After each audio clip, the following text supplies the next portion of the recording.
অনেক দিন আগের কথা। একটি গ্রাম ছিল যেখানে সবাই মিলেমিশে বসবাস করত।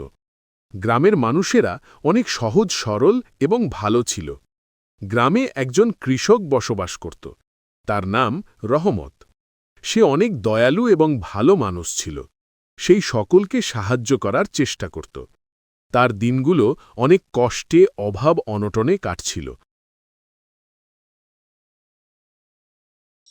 গভীর রাত, চারদিকে নিঝুম অন্ধকার। দূরে কোথাও ঝিঝি পোকার একটানা ডাক আর নাম না জানা নিশাচর পাখির ভয়ঙ্কর শব্দ।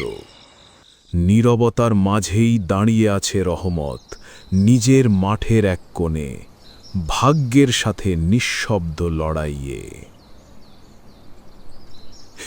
হায় আল্লাহ, ঘরে এক মুঠো চালও নেই। ছোট মেয়েটা খিদের জ্বালায় কাঁদতে কাঁদতে ঘুমিয়ে পড়ল। কাল সকালে ওদের মুখে কি তুলে দেব? আমার কপালে আর কত কষ্ট লিখে রেখেছো তুমি আল্লাহ। পরের দিন সকালে রহমত কাজের উদ্দেশ্যে বের হয়। পথে যেতে যেতে সে একটি কলা গাছ দেখতে পায়। গাছটি দেখে রহমত বলে উঠল, হাহারে, রোদে পুড়ে কলা গাছটা তো প্রায় মরে গেছে। আমার নিজেরও খুব তেষ্টা পেয়েছে, কিন্তু তুই তো অবুঝ, কিচ্ছু বলতে পারিস না। নে ভাই, আমার এই এক ঘটি জল তুই খেয়ে নে।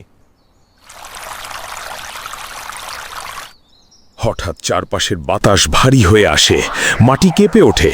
সেই ছোট কলাগাছটি অদ্ভুত আলোয় ঝলমল করতে থাকে।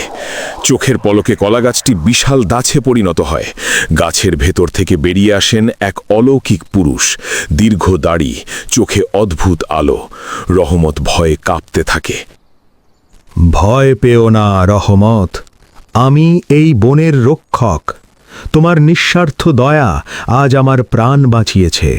এই নাও 7টি জাদুর ধান।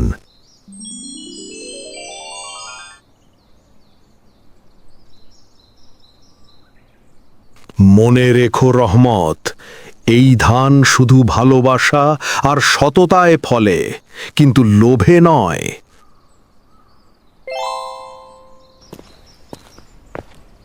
রহমত বাসায় ফিরে এসে একটি ধানের বীজ নিয়ে বস্তায় রেখে দিল। পরের দিন সকালে রহমত বস্তা থেকে ধান একটা গামলায় নিয়ে জমিতে ছিটিয়ে দেয়।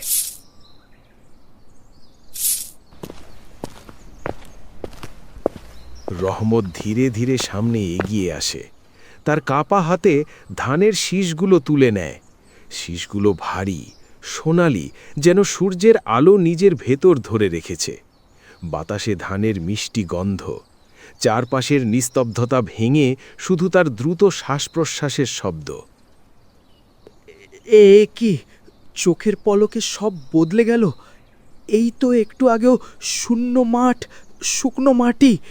এ কি স্বপ্ন না সত্যি? হে আল্লাহ, তুমি কি তবে আমার কান্না শুনেছ?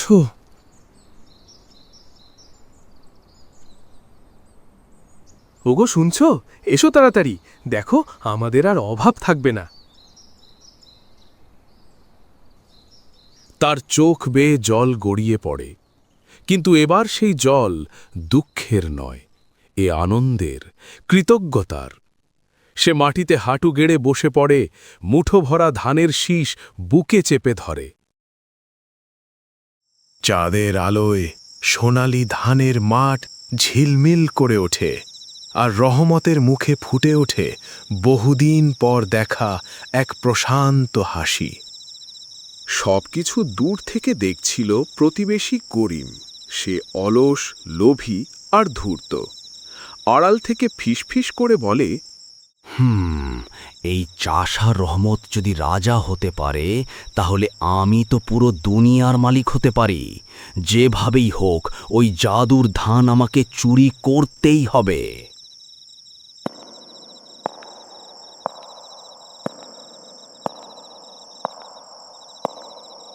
রাতের অন্ধকারে করিম চুপি চুপি রহমতের ঘরে ঢোকে।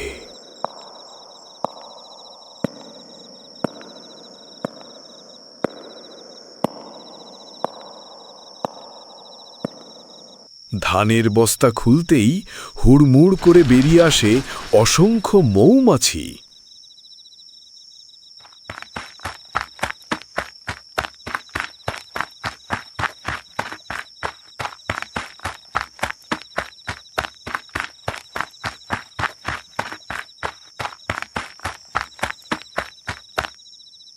ওরে বাবা, এ কি বেরোচ্ছে, মরে গেলাম রে, আমাকে বাঁচাও রহমত ভাই, এ কি জাদুর ধান নাকি জমের হুল?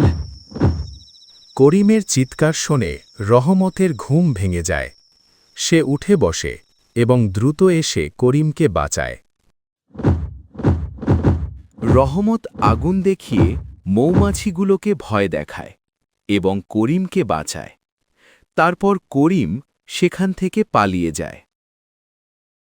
পরে জাদুর ধানের সাহায্যে রহমত শুধু নিজের পরিবার নয়, পুরো গ্রামকে সাহায্য করে।